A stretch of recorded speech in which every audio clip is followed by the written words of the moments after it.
Hello, good afternoon, everyone. I hope everyone is hearing me. It is now about 14:32:33, and I can see we have 21 participants, and therefore I think we have to start straight away.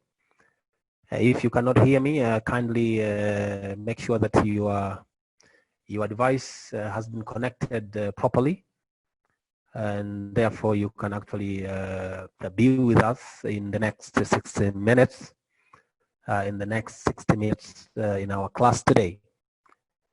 And as usual, I hope you have enjoyed our 3 classes before today, and definitely you are waiting for today's class and the other remaining 2 classes. We have another 2 weeks of completing the 6 knowledge areas, and hopefully we're gonna make it in the next 2 weeks. Today's topic is about arbitral process, whereby we are going to discuss an important processes to be followed in arbitration. But remember, there are different processes to be actually taken into consideration by the arbitration tribunal. But what I'm going to give you today is the general kind of process which are considered to be important in arbitration. But again, every institution, every tribunal, every arbitrator can actually have his or her in-house style or in-house process in actually coming to an end of any kind of dispute or conflict. And therefore, today we are going to discuss general issues, general processes to be followed in arbitration. That's why we are calling it as an arbitral process. All right. Yeah. Oh, hello. Yes. Hello. Elipokea. Yes. Tell me.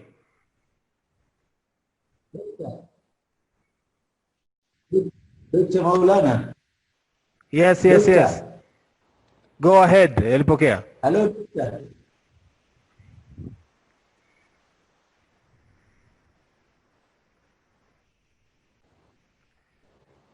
Doctor. We can hear you. Go ahead.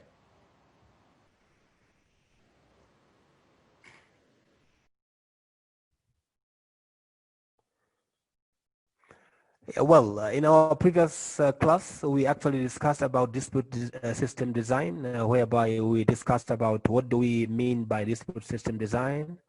But again, we also discussed on divisions in dispute system design. But again, on assessing quality of dispute system. We also discussed about characteristics of the best dispute design and dispute design framework. Those are the areas which we discussed the last time, but today, but again, I gave you... the network is not good. I don't know if it is us or it's you. So you are saying you can't hear me, Elipokea? Okay, can you hear me now? Elipokea, can you hear me now? I think the network is okay because I can hear you. Maybe Elipokea has some problem. Yeah. So he has to deal with his own problems. Hopefully everyone can hear me. Please unmute your mic and tell me if you have any problem in hearing my voice in your end. Nisha? I can hear you. We can hear you. Thank you, Nisha. Okay. So maybe our brother Elipokea can actually sort out his technical problem, which he is facing right now. Yes, I asked you in the morning that I would love to hear from you guys like 25 or 20 minutes before we start our today's class. For those who are ready, they can actually tell us what they have actually come across. The first part of the task which I gave you on Tuesday. Actually, you are off and on. I really don't know if it is me. It is your problem, Brother Elipokea. Brother Elipokea, it is your problem. Kindly sort it out. I have asked your friends and they have confirmed. You are hearing me well? It's not the matter of you, of us hearing you. It's you hearing me. That is what we want, right? So if you are hearing me clearly, then please stay muted and follow the class, kindly.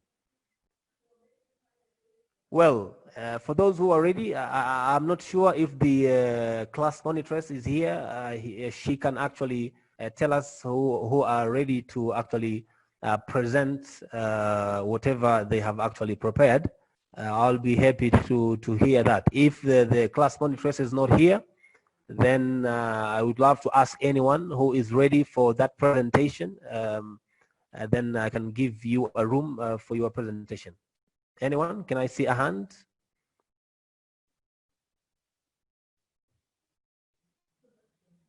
Anyone who is ready to actually present part of the class which I announced in the morning in different groups today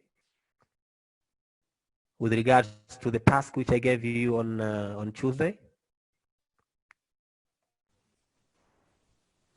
Hello, sir. Yes, Jabu. Yes, good afternoon, sir. Good afternoon.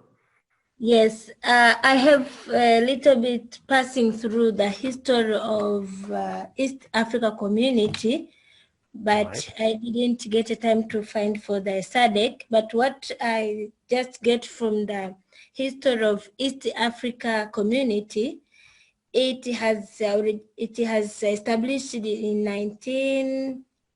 67, and it's lapsed for 10 years. But after 1977, they start again. They pass through what I have learned from that after that collapse. I have seen that they made some, they want again to start again. So they pass through, they use the mediation negotiation by signing a different treaties since 1984 until 2000, when they start, they stand again and they continue with community, East Africa community, and some other country joined after that. 3 countries, Uganda, Tanzania, and Uganda, Tanzania, and Kenya. Thereof, through those negotiation and mediation through treaties, they managed to start again, and other countries like Rwanda and Burundi, they joined there. That's what I get from a little bit time where I get a time to pass through. All right. Thank you, Jabu. Thank you, Jabu, for your efforts. You have tried, and before commenting from what you have actually said, let me hear from Irene Thomas. I can see a hand from Irene. Please unmute your mic and go ahead.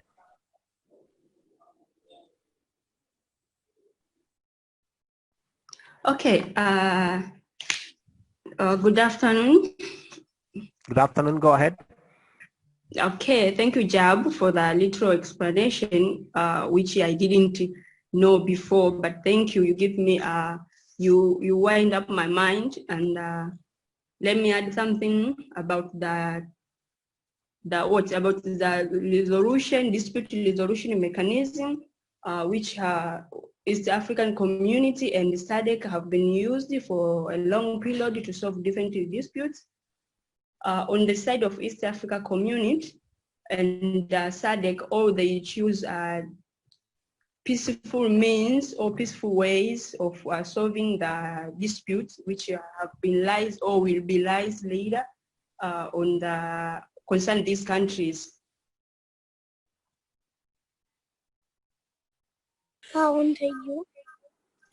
Yes, Irene.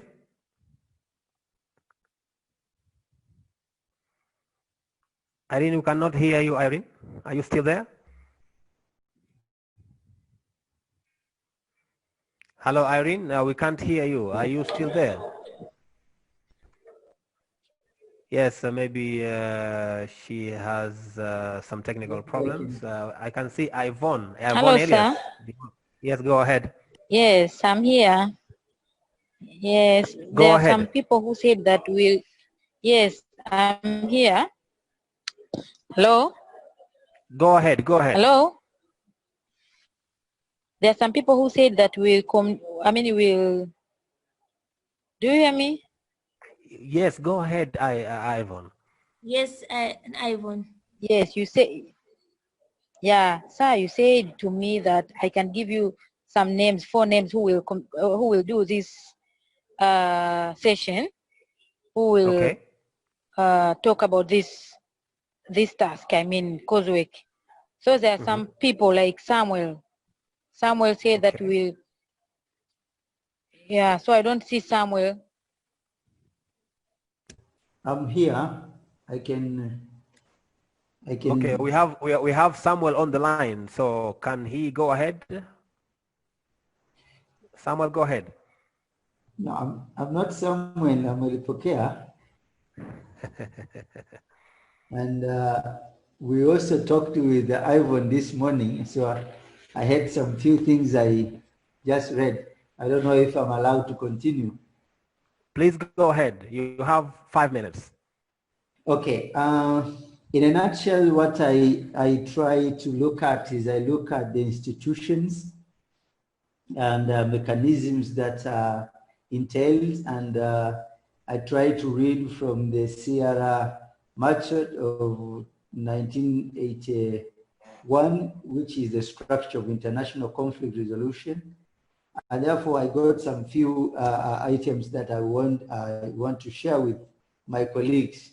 But basically, there are 3 objectives of the conflict resolutions that are preventing, managing, and resolving issues. And when I look at the institution, I look at the government as one of the institution, but also I look at the private companies in terms of the construction company, but in the government, I look at the labor, how we resolve issues. But then I look at the mechanisms, the mechanism that are used to solve most of the conflict resolving issues in different institutions, which are arbitrations, which is the primary mechanism to solve the problems in the labor and of course also in the private companies. And we have the mediation, conciliation. But when I look at the 3 mechanisms, it is like the negotiation is the center of the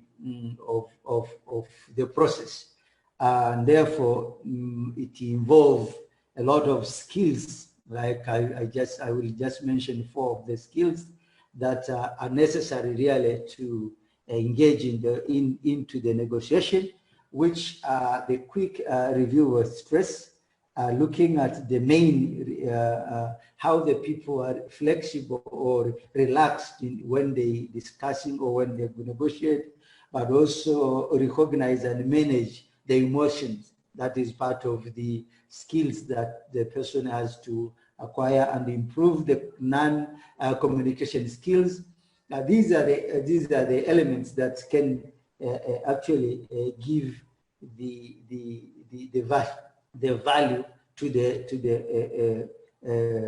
conflict resolution process to occur. But then I look at the harmonization, the ability to harmonize, which it is an issue of the give and take.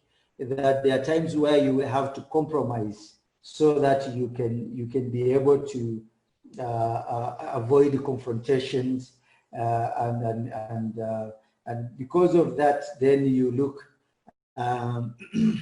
you avoid concentration, but also you should not be restricted or to one area of solving a problem. You look at the general perspective of the of the matter. And therefore, that includes on the guides that makes you to actually go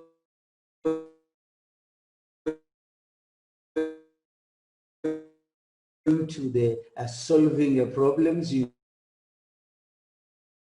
need to and taking the issue from the court, which you also know that the court also work on that.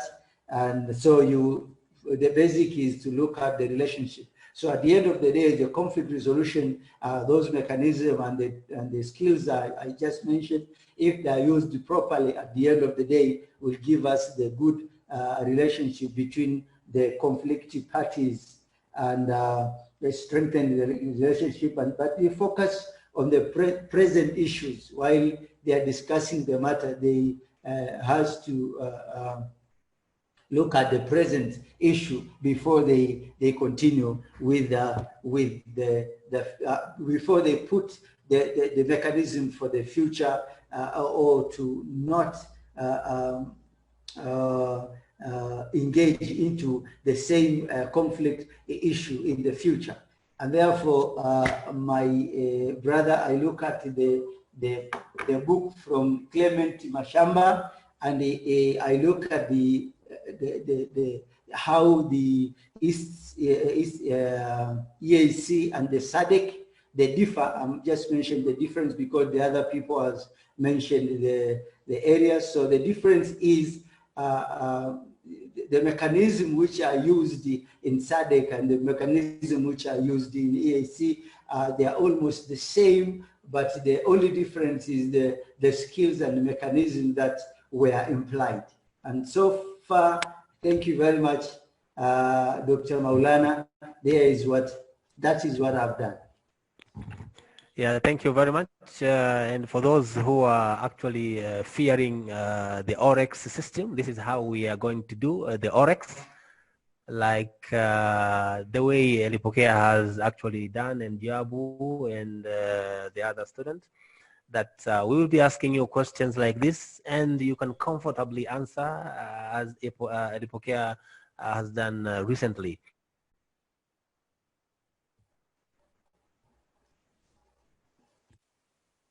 So thank you very much for this. Can we get the last?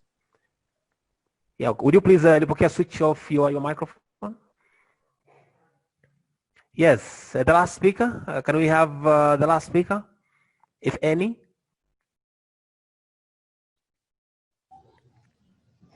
Well. Okay. Good evening. Yes.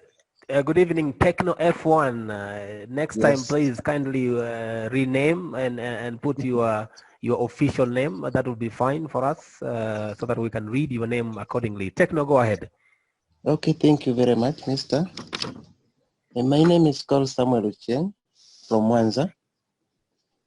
But we tried to go through the arbitrations and resolutions as one part of the ways which most of the African societies are using to solve their disputes. As I try to see the historical backgrounds where these things begin, is when it begin where as we said, that the laws are started from our own societies, and laws begin from peoples. And where the arbitrations came into action, when the societies came into quarrels, and the quarrels which make the societies to come into arbitrations, they try to use the methods how to solve their disputes. And as we go on, as I jump through going to the arbitration through the East African SADC, now we are in one of the members of the SADC countries, we have seen that the arbitrations are becoming one of the source of the historical backgrounds of the laws of African. So during that time, the networks goes very bad, so I didn't go through because there is a big problems in network in Mwanza, so thank you.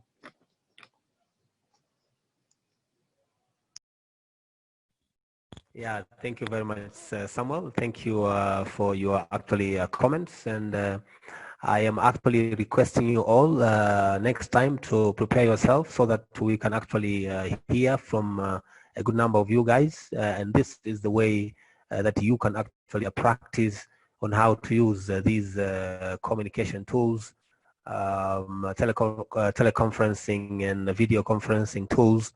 And whenever you're asked to do that, then you'll be able to actually make use of this system. I can see a hand from Irene. Irene, do you want to say something? Irene Thomas, I can see your hand. Yes, sorry for the problem or inconvenience occurred. I want to explain a little bit difference between the mechanism which used by SADC community and East Africa. According to the declaration and the treaty of the SADC, it is said that on the Article 60, any disputes arising in this treaty which cannot be settled amicably, they shall be referred to the tribunal. They state any dispute, any kind of dispute which lies should be, which cannot be settled amicably or peaceful, should be referred to the tribunal. Amicable means any kind of alternative dispute mechanism. It can be reconciliation, arbitration, mediation, and other kind of amicable means. But in East Africa community, there are some kind of ways which they use or they used to solve different dispute. Example, in political issues, they say that in Article 123 of, 123 of the treaty, which signed for the as an agreement between these countries, they said that in political issues, they said that in order to promote the achievement of the objective of the community, as set out in Article 5 of the treaty, particular with the respect to the eventual establishment of political federation of the partner states, the state shall be established common foreign and security policy. So in political issues in East Africa community, before transfer the matter to the court, after being failed to solve peaceful, they engage as a political, as a state, foreign state to solve the matter. But in SADC, any dispute which lies and failed to be solved peaceful should be or must be transferred directly to the tribunal or other different kind of courts which is established by the SADC. Thank you.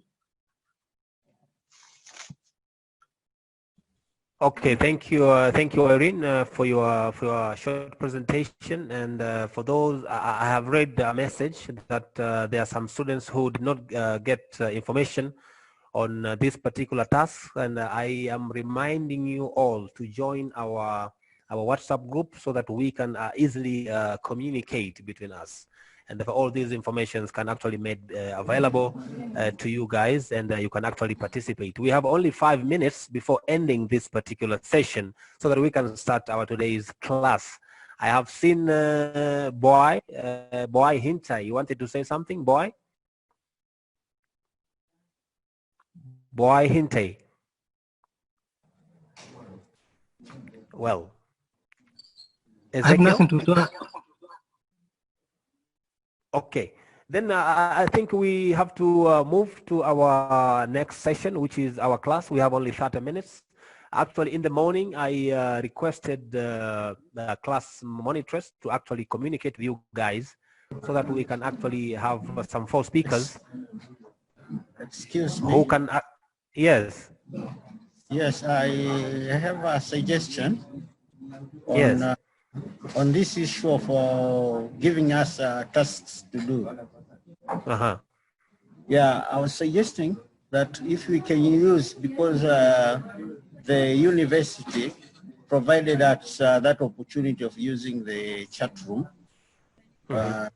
Yes, we can use that opportunity of, instead of using the hour, which is very small, we can create another chat time and do the questions, the assignments, if it's possible. Okay, thank you for your comment. Thank you for your comment. But again, this is what I actually planned for you guys. I wanted to hear from you right away from the Zoom platform and not in the chat room. That's why I have actually set the first part of this class to be the interactive session, like in normal classrooms that we can actually we can always chat and have understanding of our students in different angles. So kindly, if you have any other thoughts, kindly spare them, and we're gonna commit later. But now let me take some time to go through what I have actually prepared for you today. And my class today, 30 minutes for me will be fine. And we're going to discuss about arbitral process. Arbitral process. I have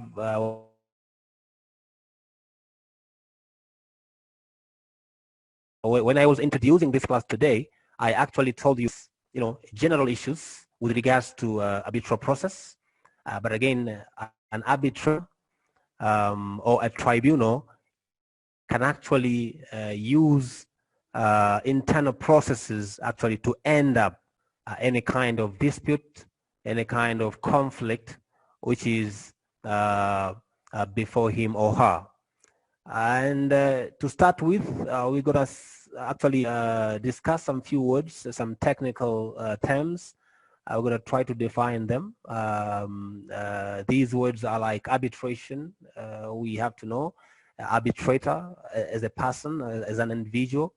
Arbitration agreement, what is all about this. But again, an arbitral award, what is that? Also a foreign award, international arbitration, and arbitral process. These are some of the words which I have actually selected to actually give out the meaning before actually discussing the arbitral process itself. Only 30 minutes, we're going to cover all these areas. I have mentioned them already, the arbitration, arbitrator, arbitration agreement, arbitral award, foreign award, and arbitration and international arbitration. To start with, this definition, it is available in my the first slide, the first PowerPoint presentation. This word I have actually taken from there. When we talk of arbitration, we're talking of a private individuals or a private individual.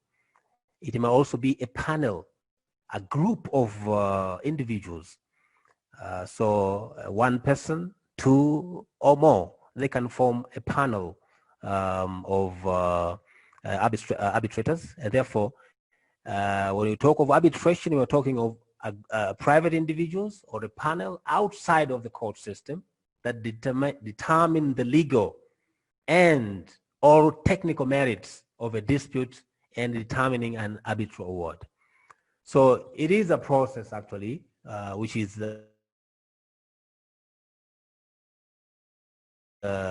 taken care of by, and mind you, it should be out of the court system. And the duty of this panel or a group of, or an individual is to determine a legal or technical merits of what is before them or before him. We are talking of a dispute or a conflict. And at the end of the day, that particular panel or a panelist should actually come up with an arbitral award. We're going to see it later, what is arbitral award. But in as far as arbitration is concerned, as we have said, it's a private individuals or a panel which actually sit down and discuss and determining legal or technical merits of a given dispute. And at the end of the day, that particular panel or panelists should actually give out the arbitral award. When we talk of arbitrator, as I have said in the definition of arbitration, again, the word private individual has actually come again. A private individual or individuals. The next is those individuals or that particular person should be chosen by the parties. Therefore, parties, they have to actually participate in selecting that particular individual or individuals who can actually take care of their of the dispute. And therefore, these arbitrators, they, after being chosen, then they have certain powers to actually listen to these parties, and at the end of the day, to come up with the decision, or rather with a solution. So we have individuals, they have to be chosen by the parties who have been involved in that particular dispute, and these arbitrators, they have some powers to decide on matters which are before them. But again, there's an issue of arbitration agreement. What is this? This is nothing but a written contract in which two or more parties agree to settle a dispute outside the court. Therefore, parties should agree, should come up into agreement, should sign a contract detailing that they are now taking this kind of path so that their conflict or dispute can be settled. It should there should be an agreement in the first place.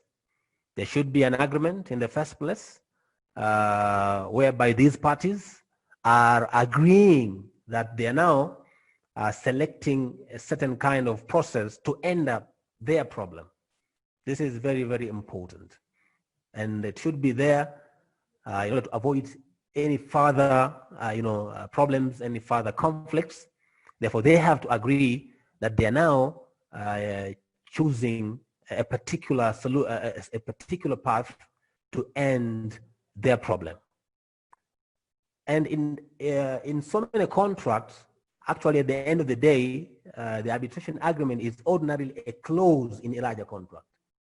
If you are entering into an agreement, then at the end of that particular contract, you actually mention the way in which you can actually use to end any future problems, any future conflicts, any future disputes which might arise along the way.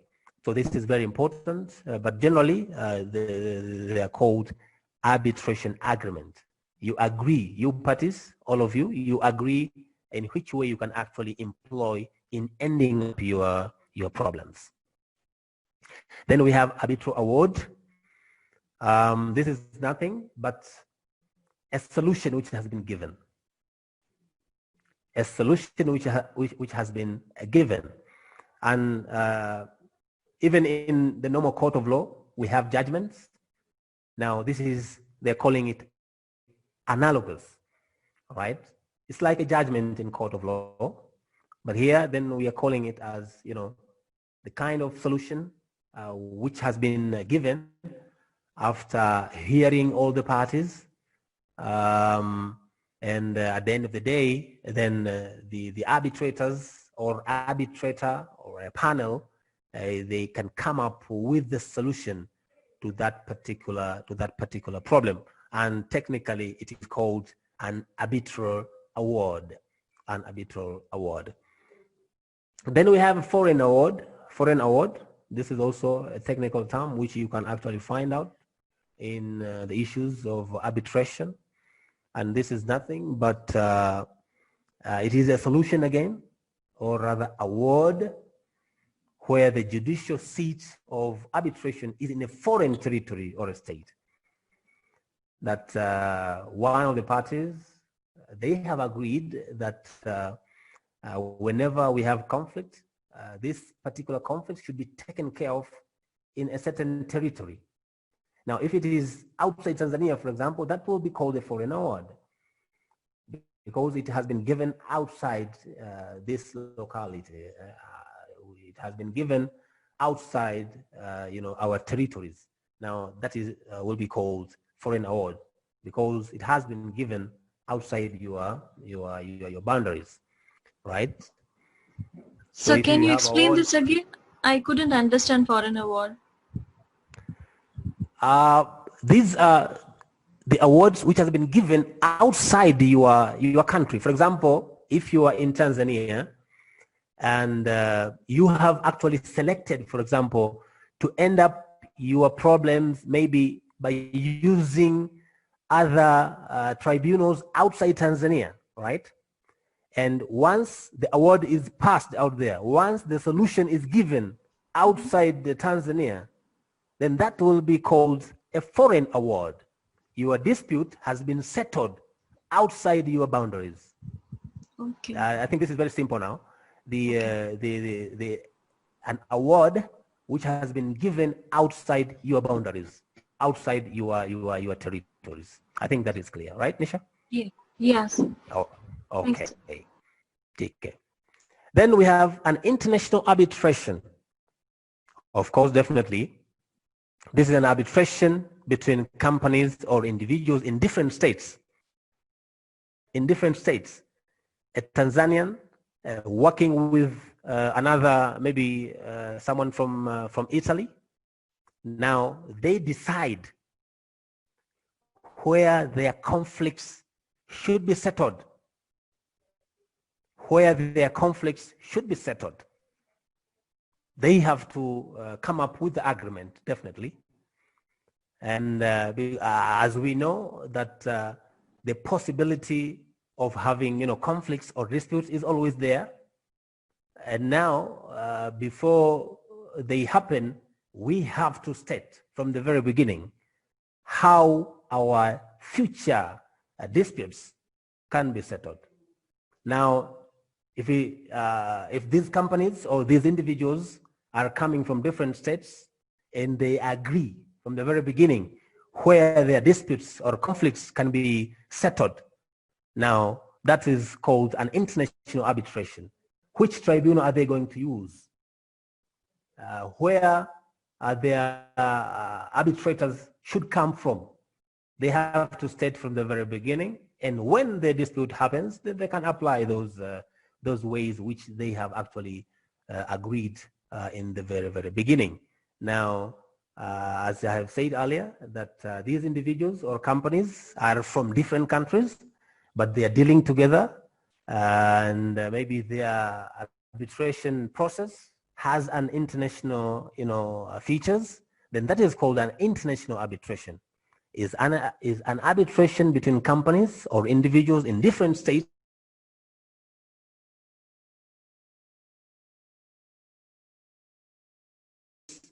and usually by including earlier here that in arbitration agreement, you have to state it clearly. Now, even here in our international arbitration, we have said that these provisions should be seen in any given contract which involves companies or individuals from different states. In other words, there must be a line which explains on how your future disputes can actually be taken care of.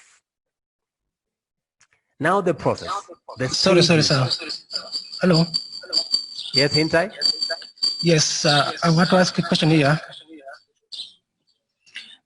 By example, would you please, I have a complication somewhere. Hold you. Okay. Yes. For instance, I'm from Tanzania. Yes. And the other individual companies from Kenya. That is mean that the conflict when happen, can't it be solved in Tanzania or Kenya or another country, which is maybe another company from Tanzania and the other from Kenya? Can we solve our dispute maybe in USA or in Kenya or in Uganda? Thank you, Hintai. Thank you, Hintai, for your question. You could have actually hold your question up to the end of the class, and it could be answered nicely. But again, if you have decided to pause it here, then don't worry. I'm going to answer you. I'm going to answer you right now. This is upon you guys now, the contracting parties. This is it is your right to actually select which laws you want to use to actually solve your problems. That's why we're saying there must be an agreement before moving on, before getting into the deal. you have to come up with these kind of issues as to where you want your problems to be settled. You want your disputes, your conflicts to be settled. So you sit down with your colleague, Tanzanian counterparts or a Kenyan counterpart, and decide where would you love to end up your conflicts, if at all they can happen. So no one can actually stop you from adopting any kind of means that you think they are fine for you, they are suitable for you, and whatever is suitable for you actually can be adopted. So this should be seen in your contract, in your agreement. This should be actually seen there, explaining where you can actually take up your matters. You can have your internal processes, if you will. You may have your internal processes before you opt for other means. If at all the internal processes fail, then definitely you can opt for other places to go and end up your conflict or a dispute. I think I have actually answered that. And now the stages. Yes, sir. All right. These are the general stages, mind you. These are the general stages. You might not find them in maybe the Kenyan Arbitration Act. Maybe you cannot find them as they are here in Ghana's Arbitration Act. Or you may not find them in the South African Arbitration Act if they have. But at least maybe two of them can be found there. What I'm giving you now is the general idea on the arbitration stages. What is to be followed? Which step comes after the other? Now the first one is the case initiation stage. This is where these parties are now initiating the case. We are calling it a case initiation stage. All right. Number two is arbitrator initiation stage. Arbitrator invitation stage. Then we have the appointment stage. I will come and explain them later. Appointment stage. We have to appoint these arbitrators or a panel. Then we have a preliminary hearing and exchange of information between parties and the arbitrator or arbitrators or a panel. Again, we have the hearing stage and award stage. So these are the general stages in as far as arbitration process is concerned. Now, in the first stage, as I have said, which is the case initiation, this is where parties can actually file the case. This is where parties can file the case. And this is where the date can be fixed so that every party can have an opportunity to understand what he or she is supposed to do, when and how. This is where parties can actually submit their replies if they have. All right. If they have anything to actually submit, they can do so in this particular stage. But again, if there is any payment of fees to be paid, this is where these payments can be done. Mind you, we are filing a case now. One party is claiming on something, and he or she think that the internal process has actually failed. Now he or she is being pushed to actually to file a case. Now this is an infant stage, I may call it, an infant stage of actually starting an arbitration process. This is where parties are now filing. Date is being fixed. Parties, they can actually submit their replies and payment of any fees if it is required. An infant stage of arbitration. Now we have a stage whereby we invite arbitrators.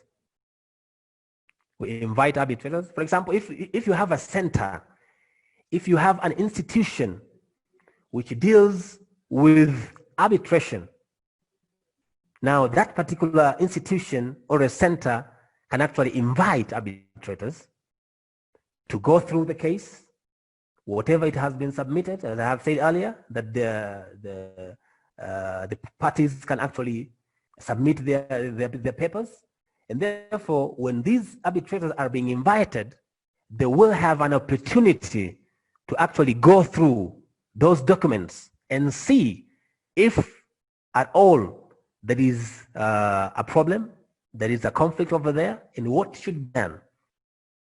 So they can determine, they have an opportunity to determine the case, if there is anything to do, if they can do anything to end this particular problem.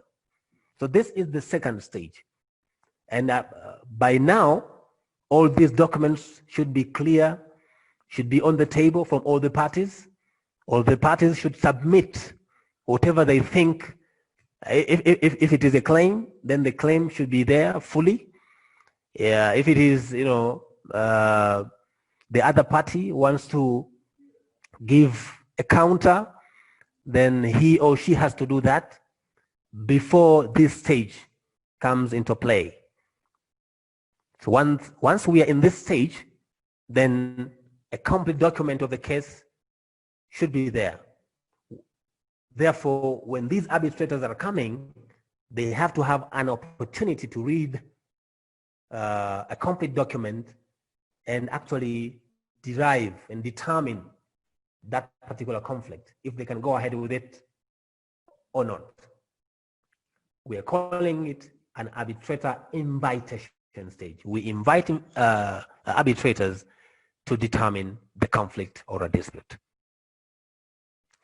Now we have stage number 3, which is an appointment stage. Now we appoint those arbitrators, which we have invited them in the previous slide. Now it is an appointment stage. In this stage, parties are being notified on the appointment. But mind you, as I have said earlier, parties have to select these arbitrators. They have to accept them if they want them to take care of their case. If not, then parties have a room to reject them. They may say, no, we don't want this guy to actually take care of our case. We don't want this panel to take up the matter. All right.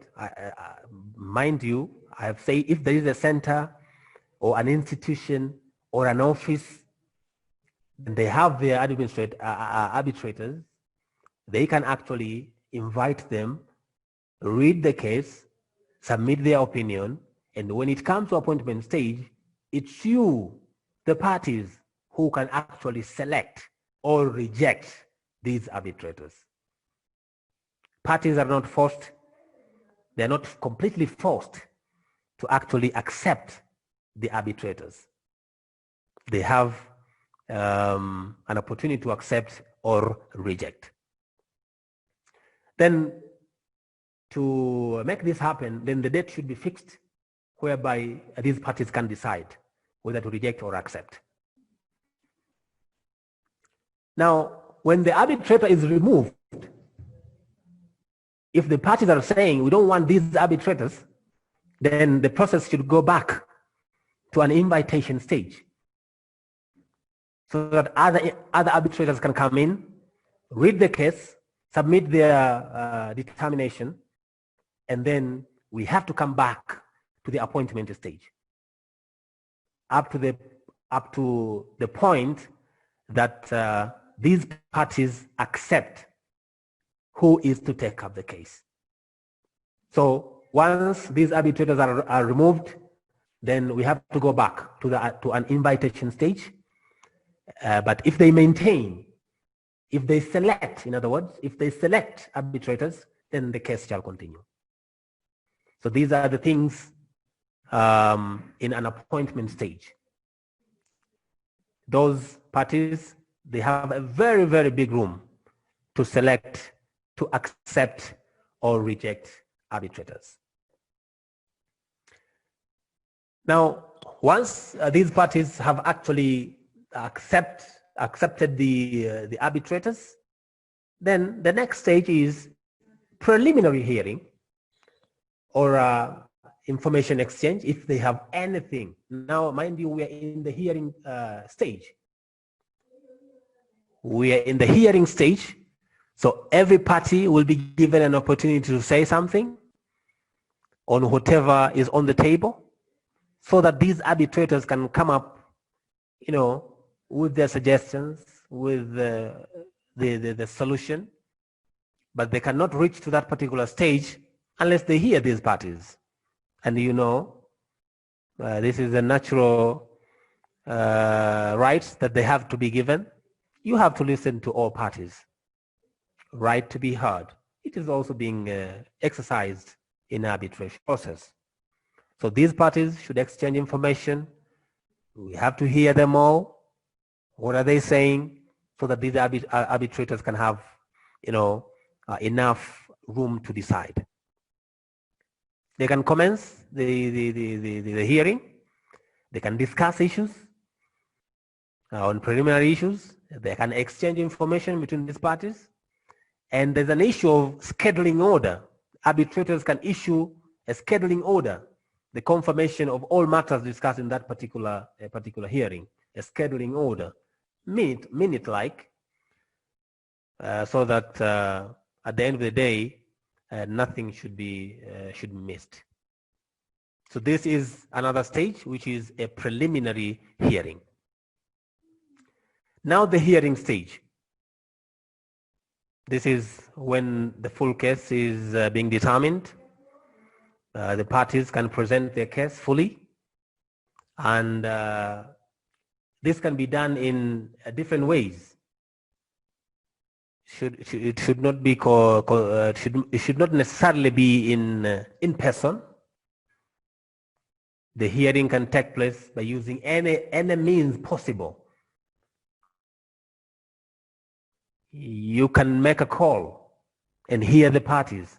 Yes, you can use the Zoom platform as well in hearing. If you are involved, if parties are from different countries and they will not be able to meet, then you can actually employ any means of communication and discuss the issues. Yes.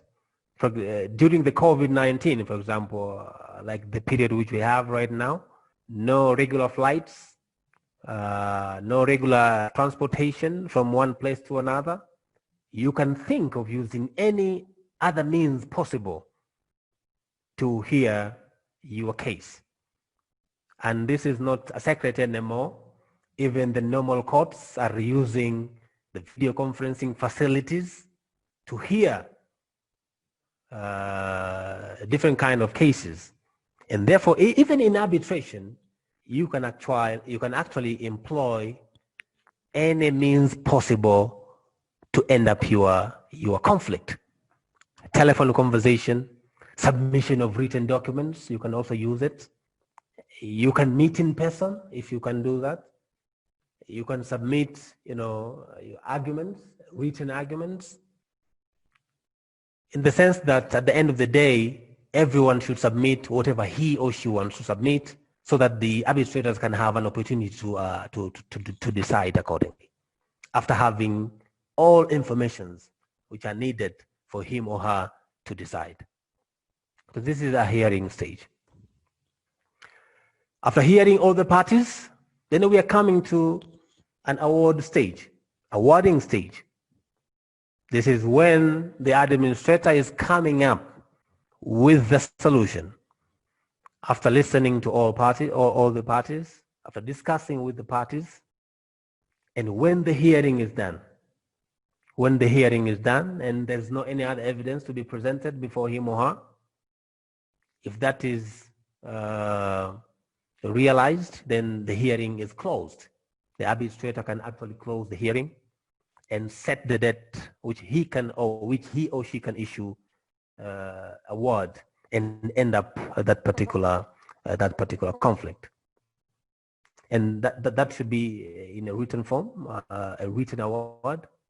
So the administrator should submit a written award, and that particular award definitely decides the outcome of the case, the solution.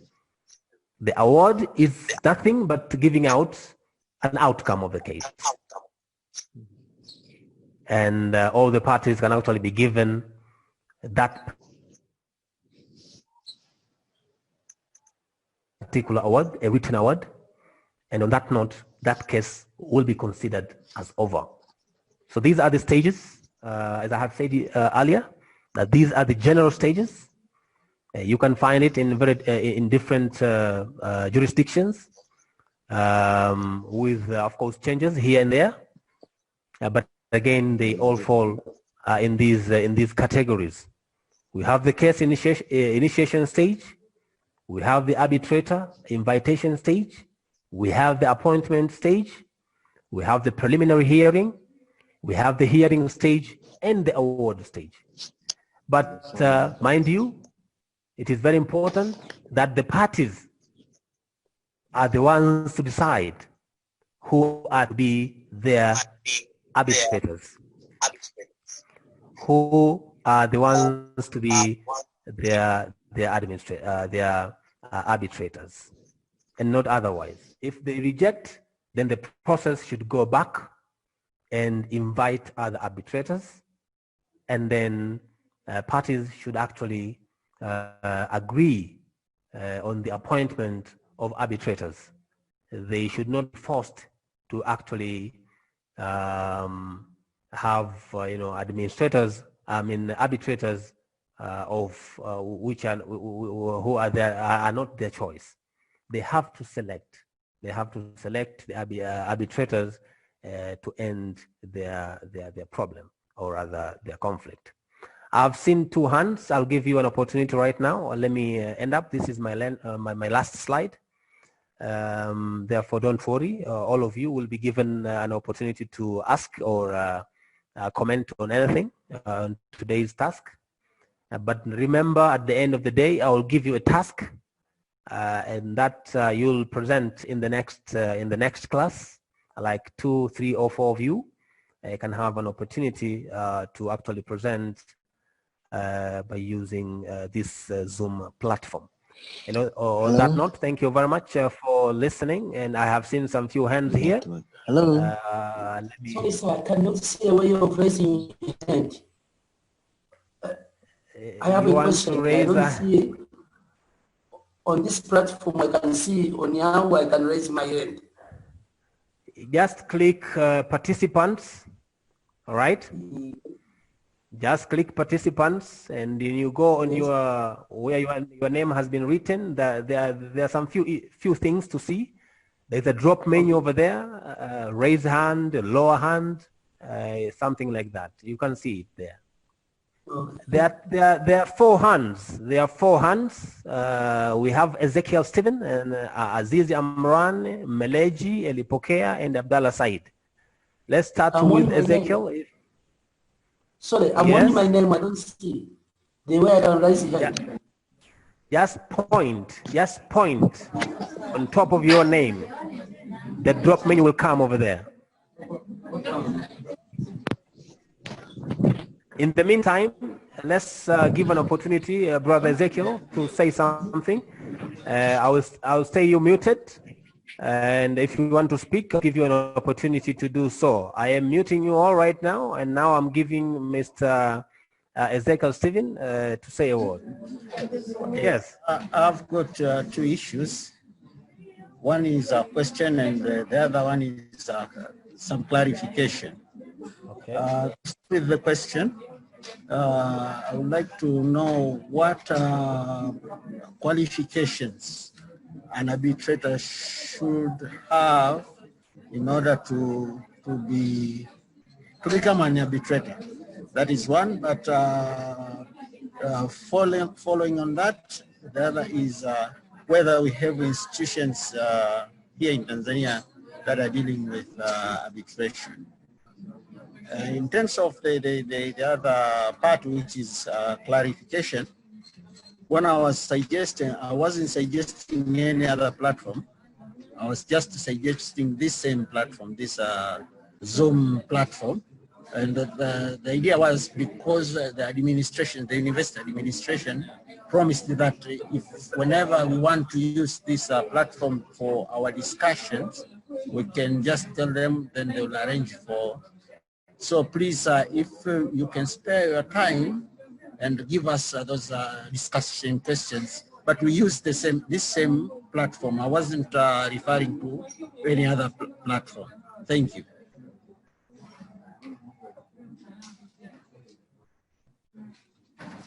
Okay, thank you very much, brother Ezekiel, for your two questions and a suggestion. Of course, whenever I have time, I'll be available, and I will let you know when we can actually be online for some specific issues or some interactions, social interactions and academic interactions. We can always do that. On your first two questions, you are talking of qualities or rather qualification of an arbitrator. First of all, you have to be, be familiar with the arbitral process. This is one. I don't know if there are specific qualifications given, but we mentioned it in our very first class that you cannot be an arbitrator without knowing, the ABCDs of, listening to people and decide accordingly. That's why some of the jurisdictions are using judges outside the court to become arbitrators, knowing that they have, skills to listen to people and come up with the solutions. All right. So every jurisdiction actually, it depends. Which jurisdiction are we talking about? If you are talking of Tanzania or Kenya or America, we have to check the specific qualifications of who is to become an arbitrator. But again, in my the first class, I told you that there are so many issues which one should own for him or her to become a good arbitrator. If there's a specific characteristics, specific requirements, or rather specific qualifications, then this depends on a given jurisdiction. We can check, for example, in the Arbitration Act of 2020, signed by Dr. Magufuli. If there is any qualifications mentioned over there, you have to employ that. So as a lawyer, I'm not teaching you law here. I'm teaching you where to find law, brother. Therefore, we have to, go through all these documents and see if Kenya, for example, they have specific qualities or requirements. You have to comply on that. If Tanzania, in the Arbitration Act, if they have special qualifications, then you have to make sure that you own those qualifications, to be able for you to be one of the arbitrators. Number two, if you have institutions, of course, institutions are there. As we have said, for example, we have internal arrangements. We have our own institutions internally. In our institutions, like the Open University, for example, we have our internal mechanisms. So this is an institution. But in the Arbitration Act of Tanzania, there's something called a center. There's a center which should be established. If you read that act, you'll find there is a center to take care of arbitration issues. So if it is not there, then we have to ask proper organs to make that particular center available. If it is not there, I'm saying, if it is there, then it is the requirement of the Arbitration Act of 2020, which requires a center to deal with arbitration issues to be in place. But again, we have all issues coming from industries, from universities, related to employees' rights, then there is a particular channel whereby all their claims should be taken care of before going to the court. There is an arbitration process which should be followed to end their problems. And when we talk of other kind of conflicts in industries, in international organizations, as I have said, you parties have to actually decide which way to follow to end your problem. You can actually decide to end your problem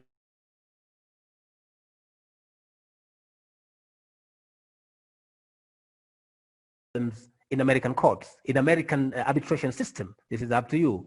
If you actually decide to end up this is upon you to decide. I think I have shed some light to you, and regarding with your last comment on using the Zoom platform, I'll make myself available when actually it will be needed to do so. There's a hand from Azizi Amrani, and you have already muted. Kindly go ahead, Amrani. Thanks, sir.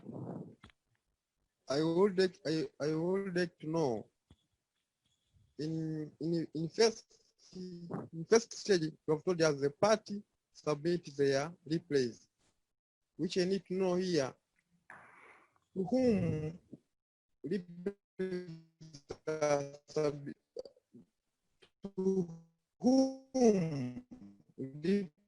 are submitted. The arbitrator are. Okay, Amrani. We didn't hear you properly, but I was able to actually grasp on what you wanted to ask. I have said in the first stage, these parties have to open up their case. They have to submit whatever they want to submit before that particular organ. But again, in my reply, when I was answering from the Ezekiel's question, I mentioned about a center. You know, if there is a center which deals with arbitration, then this is where to start. This is where you can get your arbitrator. This is where you can actually you can select or reject an arbitrator. Now, before deciding who is to, before inviting arbitrators, then they have to have something on top of their table. Therefore, they can actually hand over these documents to the prospective arbitrators before you appoint those arbitrators.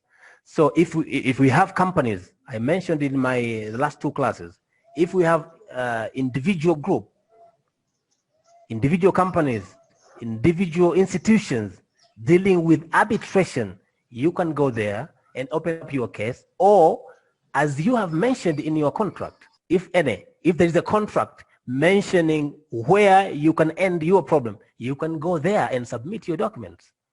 I told you earlier that in your contract, there's an agreement, arbitration agreement. Now you have to say clearly in that particular agreement where you can take up your conflicts, your disputes. Now, if you have decided to go in American system, for example, then you have to find, a place where you can actually table your dispute. This is where, that's why I told you that you have to submit these documents in the initial stage of your conflict.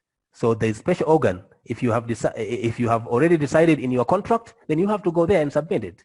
If you have a center in your jurisdiction, then you go to that particular center and actually submit your document before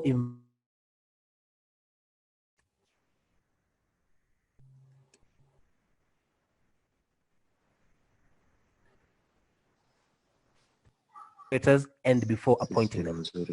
Yeah, Maleji? A hand from Maleji. Would you please go ahead, Maleji? Should I mute you? Okay. Yes.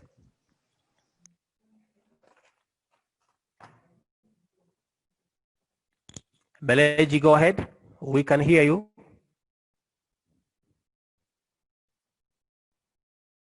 You are lost, Maleji. We have lost you, unfortunately.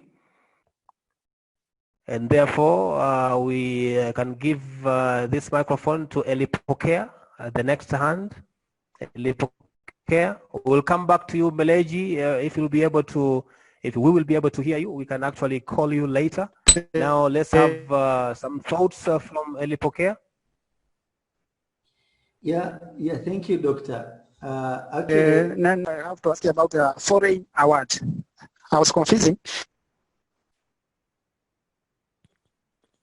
Yeah, Meleji is back. Meleji is back. Let's hear from him. Meleji, he has lost once again. We have lost him.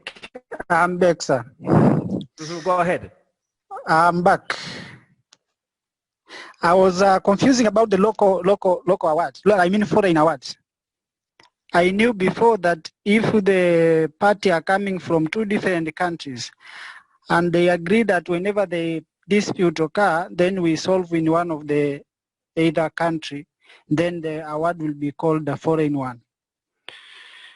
So you said that it means that maybe, let's say I have contracted with you and we decide that when the, and we are from Tanzania, and then we said that when the dispute occur, we shall go on to Kenya. When the award is given, then we say it is a foreign award. That's why I was confusing. And the second one is about the jurisdiction of an arbitrator.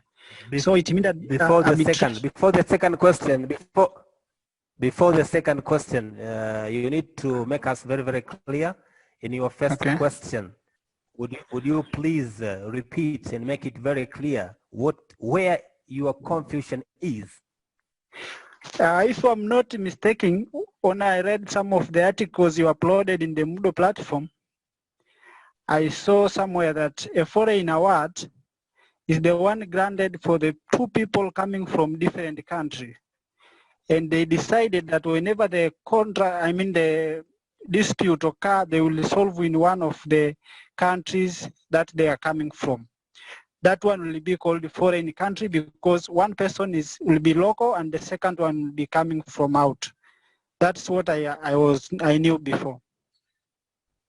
What is your confusion now? My confusion now is you said that despite the fact that the counterparts are both coming from the same country, and they decide that whenever the dispute occur, we go in the next country, that one will be called the foreign award.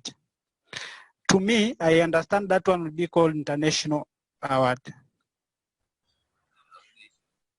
So you are talking of international award and foreign award. Next question. I was my concern about the next question. I was asking about the jurisdiction of the arbitration arbitral institution. According to your explanation, it seems like it doesn't have jurisdiction. It can try any dispute from anywhere. That's the end of your question? Yes, thank you. So you're talking of jurisdiction. I don't think if I said that, what I said, maybe I have to make it very, very clear on question number 2, that it's you guys, the parties are the ones to decide where they want their disputes to be settled, where they want their conflicts to be settled. So you can decide accordingly, or it also depends on the requirements of the laws of a given country. If it allows you to select where your conflicts can be handled, then the same can be handled that way, not otherwise. Number 2, which is the first on your side, when I was talking about the foreign award, this is what I said. This is what I said. I was talking of foreign territory, an award which has been given in a foreign territory. Now, I don't understand where your confusion is coming from. If that particular award has been given outside your territory, outside your state, then that is a foreign award. So it may be a foreign, okay. So it may be a foreign to one side and local to the second side. Definitely, if I am a Tanzanian, but the award which I have received is coming from outside my territory, then that is a foreign award. You remember the case of Mkulima, Mr. Stein, the South Africa. These issues were discussed, and I request you to go through that particular case, and these words, foreign awards, you know, actually were discussed heavily in that particular case. But before going there, this is the simple meaning of the foreign award. An award where the judicial seat of arbitration is in a foreign territory or a state. This is what I have said, and you have to take note of this. Meleji, I think I have actually replied from what you have asked. Thank you. And this is the very simple definition you can take. You can read some other books as well and get some more lights on this foreign award issues. Elipokea, I can see your hand. Please go ahead. Yeah, thank you, Doctor. First and foremost, thank you for your presentation. It was wonderful. We enjoyed listening and understand. But my concern is, since the core objective of arbitration is really to keep the relationship or strengthen the relationship between the two parties. And then I see now the issue of what my friend Meleji said about jurisdiction, whereby I read the case of Doans and Tanesco, where actually the award which was given was banned by the law, and when the Tanesco wanted to appeal into the High Court, the High Court said that since there was the process of contractual agreement drive to given an award cannot be changed, and therefore Tanesco ended paying the money to the donors. So now I'm saying that, now I'm asking, is it really necessary that on arbitration process should be having give and take or the win-win situation? Is it a core objective of the matter, or it can just be like the litigation whereby there is a lose and win? Oh, thank you for your question. Of course, there are two issues you have raised here: the issue of win-win situation, but then there's an issue of technicalities. You are playing with two different parties here. You have mentioned about Doans, for example, in Tanesco. These two institutions have different, vision. They all want to make money, so everyone is protecting his or her side. And therefore, when Doan says our conflicts should be taken care of in a certain jurisdiction, maybe there is hidden, agenda in that particular selection. So the other party should also be very, very clever and see, something which has been hidden in that particular selection. So, well, we have a win-win situation. We want both parties to get, equitable share. Well and good. This is one aspect. But again, there's an issue of technicalities. Everyone wants to protect his interest. Now, you have to be very, very careful. You have been given to agree, to contract, to enter into an agreement with your friend, with the other party, as to where our conflicts can be handled. Now, well, that is one room, but the other room is for you to be careful enough to make that particular decision as to where our conflict can be handled. If you fall into that particular trap, then that is a problem. That is what you have said. Tanesco end up ended up paying Doans just because of the technical aspects of the contract. So the win-win situation is true that both parties should get an equitable share from what they're doing. But again, mind you, these guys, they want to make money at the end of the day, and therefore when they say something, they mean it, and they are saying that to protect their interest, and the other party should be very, very important. The win-win situation is there. Yes.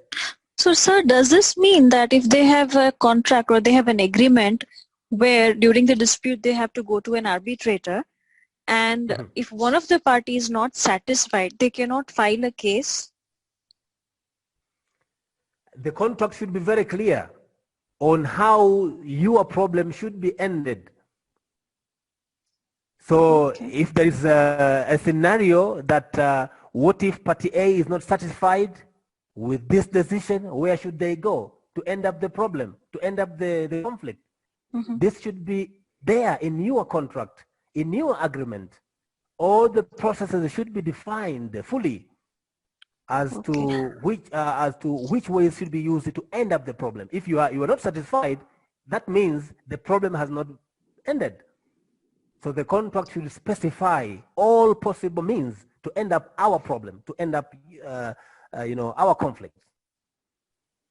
Okay. And in case where there is nothing about arbitration mentioned in the contract, is it the registrar of the court who would suggest to go for arbitration? As far on as filing of the case, yeah. Okay, as far as I understand, all contracts, they must have, a clause. Yes, so which talks about the means on how you can actually end up your problems. This is always there. But again, you have to be very careful, Nisha, before agreeing to whatever means that to be employed in ending up your problems, because the other party may suggest that we have to use an American system to end up our problem, but he has his or her hidden agenda. Whenever any conflict happens, you will lose, and you cannot change that particular contract because you have already signed, right? Okay. So we have to be very careful when entering into these contracts, particularly on how we can handle or rather solve our problems. Okay. Thank you. All right, Mr. Elipokea, do you have anything to add on this? Yeah, no. I am my only thing that you have not touched is that is it really necessarily being that the relationship between the parties? I'm seeing that is going to be. We have lost you. The arbitration. We have taken to the arbitration whereby we had a discussion that all those arbitrators and the last they give the award, but then we see that like the case I gave it to you is that then it went to the court again, and which the court has to decide. And I don't remember the judge. I think it was Judge Mushi or something. But then it's so the relationship. Where is the relationship between TANESCO and Doans in that part? Okay, now I got your question. Now I get your question very well.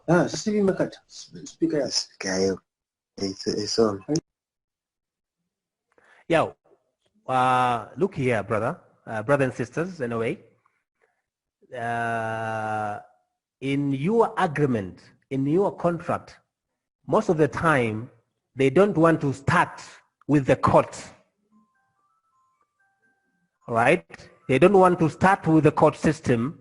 They actually choose to have, this kind of arbitration means to end up their problem.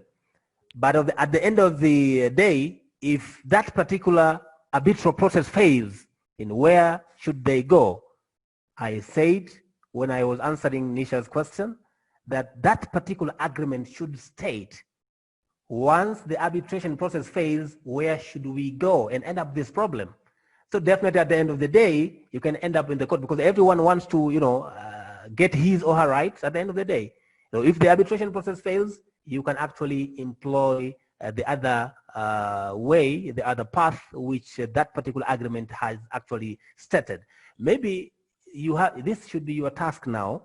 Find out some agreements and read this arbitration part, the arbitration clause, and find out these agreements. What are they saying? What are they agreeing?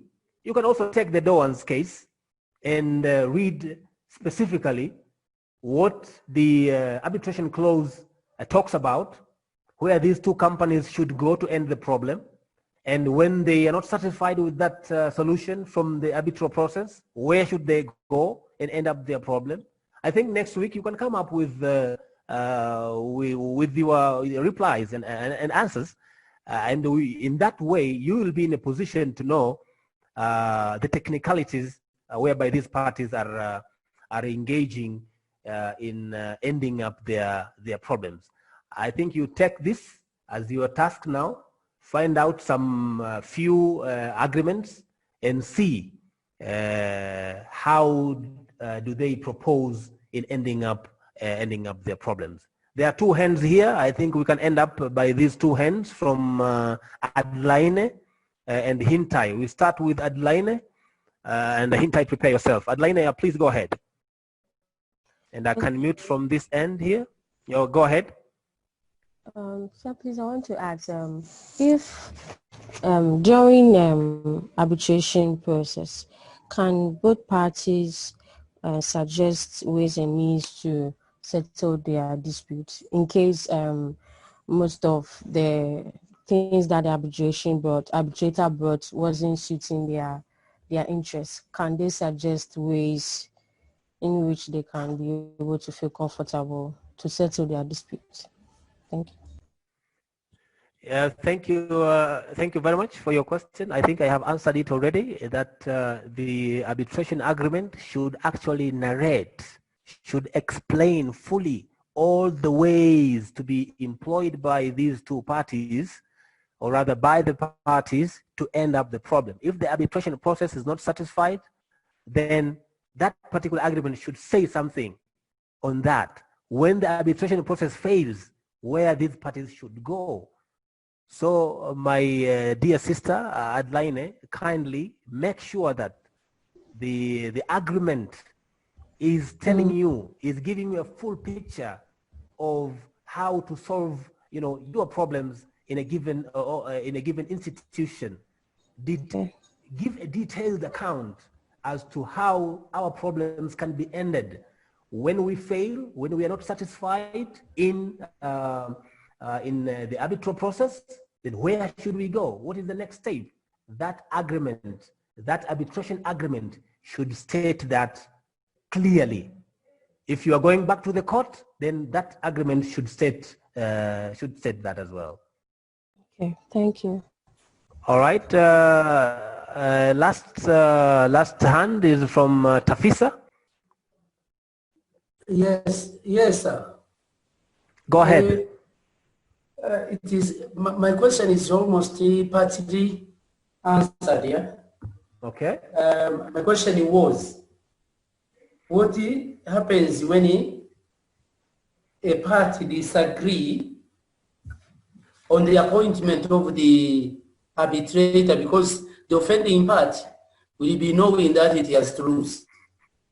So in agreeing to appoint an arbitrator, initiation of arbitrator or appointing stage, even on the preliminaries, the offending stage may decline to give cooperation on getting an arbitrator. What happens then? Anyway, thank you for your question. Now, as we have said, that these parties are not enemies, and therefore they want to come up with a solution. If you are not ending up your problems, definitely you cannot proceed with other businesses, with other usual businesses. Therefore, I don't expect that one party can actually reject all the arbitrators to come before them. I don't think so. Again, if that happens, then my suggestion will be that the arbitration agreement should be as clear as possible in detailing or rather explaining how to end up your problem in that particular institution or that that organization or things of that nature. Now, your arbitration agreement should be as clear as possible. It should not provide a room for the parties to play with the system.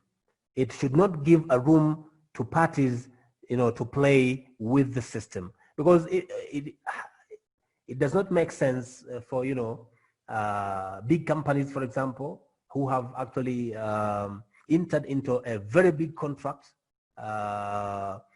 Now you're ending up quarreling with who should take up our case, who should be our arbitrator. This will be, you know, playing with the system, which I don't think that will be, you know, likely to happen. But rather, then you have to go back to your agreement before signing any contract, before entering into any, you know, multinational corporation. You have to actually make sure that your arbitration agreement is as clear as possible to avoid those issues which you have mentioned, Mr. Tafisa. Now, the last hand is Hintai. You're most welcome, Hintai. Thank you, sir. I have a question here, and I would like to give my question in form of example. All right, go ahead. For instance, we have two companies here in Tanzania, and let's say one comes from China and the other from, let's say, from Britain. They are working together here in Tanzania. For instance, they are making a project, let's say, for instance, SDR. And they maybe when happen a conflict, and that conflict has been solved in Tanzania here. Maybe, for example, when we say here in Tanzania we have institution, arbitral institution here, and the institution have been solved here in Tanzania. When at the last, when the award was given, how do you call that award? Thank you.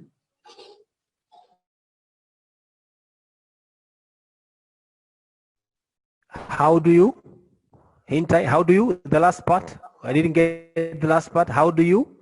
How do we call that award when, for instance, an award is given by the arbitral institution in Tanzania? Okay. Now I got you. As per the, for example, we have the foreign award slide here, which is stated that an award where the judicial seat of arbitration in a foreign territory or a state. But then these guys are working in Tanzania, and they have decided in the agreement that they have to take care of their conflicts in Tanzania. I don't see a problem here. The matter will be ended up here in Tanzania. And of course, if you read it when you were in China, you can call it a foreign award because it has been given outside China.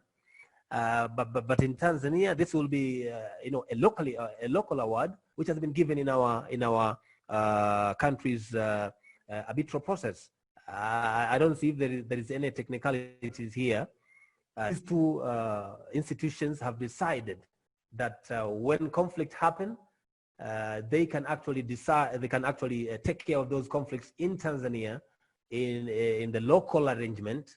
Then definitely that is a local award. But then if you look at it into, you know, an international angle, then that will be a foreign award. If you are talking into when you are in China or you are in Brazil, then you will consider this as a foreign award because it has been given in Tanzania, although parties are coming from either China or Britain, as you have said. I think I don't see any technicalities over there. If at all, I got your question very well. Thank you, sir. Thank you. Okay, to end, thank you, Hintai, and thank you all for listening. I have given a very small question here. You can actually go through it, and next time you can prepare.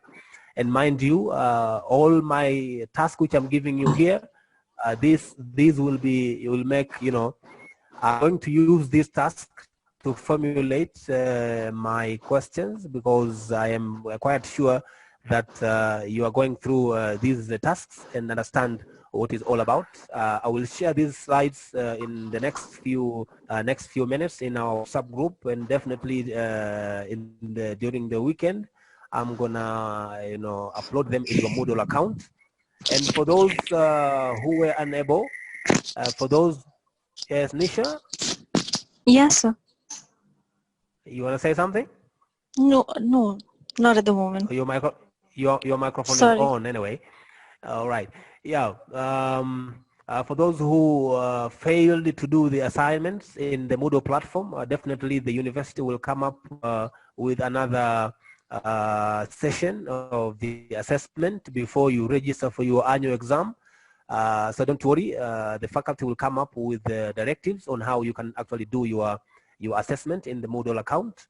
So don't worry. And for those who are preparing for annual exam, we have ODEX and we have OREX as well. You can prepare for that in due course. And on that note, I wish you all the best, and let's meet Maulana, Dr. Maulana, please. Yes, Dr. Maulana. Yes, Dr. Lawi. Yes. Yeah, before you wind up, of course, I enjoyed your presentation. You are clearly ahead, and of course, you responded very well to the questions from our students. And also, I thank the students for participating in this presentation. And we are trying to develop something that we think can improve our teaching and learning services at the university. So we hope also to get some feedbacks from our students to rate our services, to rate this model of delivery, so that we can improve. Because the aim of the university is to have this arrangement for all courses that are taught in the university. And of course, all courses will be involved. And that is one. So we want to hear from our students. What are their suggestions and what they think will improve this arrangement? That's one.